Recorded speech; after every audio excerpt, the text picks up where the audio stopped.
Saç ekimi son yıllarda erkeklerin tercih ettiği medikal estetik işlemlerin başında geliyor. Saç ektirme işlemi yaparken dikkat edilmesi gereken hususlar olduğu kadar saç ekim kliniği seçerken de bazı kritik noktalara dikkat etmek önem arz ediyor. Peki saç ekim kliniği seçmenin ana kriterleri neler? Saç ekimini nerede yaptırmalıyım? En sık gelen sorulardan bir tanesi de bu. Tabii öncelikli olarak saçınızı çok iyi inceleyen ve mutlaka bir hekim kontrolünde ve hekimin gözetiminde, hatta mümkünse hekimin kendisinin yaptığı bir işlem olması en doğru seçenektir. Hatta hekimin tek başına, yani bu konudaki tecrübeli hekimin tek başına olması da bana göre yeterli değil. Mutlaka cildi bir dermatolog tarafından incelenmesi, hatta işlem esnasında bir anestezi doktorunun da bulunması birçok açıdan daha konforlu bir işlem. Hem sizin daha rahat etmeniz hem de çalışan cerrahın daha güvenli bir şekilde çalışmasını sağlar.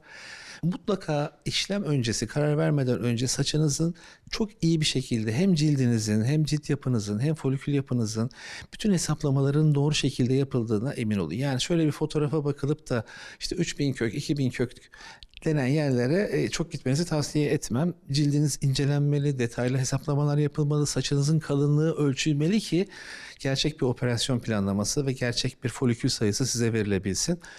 Bütün bu değerlendirmeleri yapan ve sizin de içinize sinen yer bence en doğru yerdir. Saç ekiminden önce saçın iyi bir şekilde değerlendirilerek kişiye ne kadar saç ekilmesi gerektiği, saç yoğunluğu gibi kriterlerin belirlenmesi gerekiyor. Saçın iyi değerlendirilmesi diyoruz ama saçın iyi değerlendirilmesi de manuel, yani kendi aparatlarınızla bir yere kadar değerlendirebilirsiniz. Yani belli bir bölgeyi değerlendirebilirsiniz ama bütün verici bölgenin değerlendirilmesi, bütün bu foliküllerin tek tek sayılması, hepsinin kalınlığının ölçülmesi bir operasyon için mükemmel bir planlama yapma imkanı sağlar. Özellikle de en ince teklerin bulunması, işaretlenmesi ve en ön hatta onların kullanılması.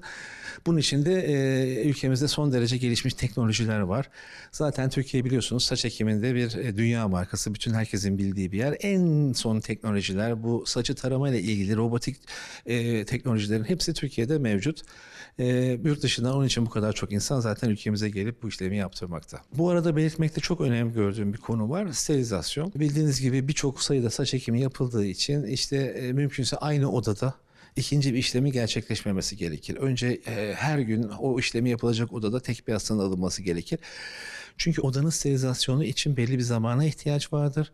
Aynı oda içerisinde siz ikinci ekimi, üçüncü ekimi alırsanız istediğiniz sterilizasyon şartlarına ulaşmanız mümkün değildir.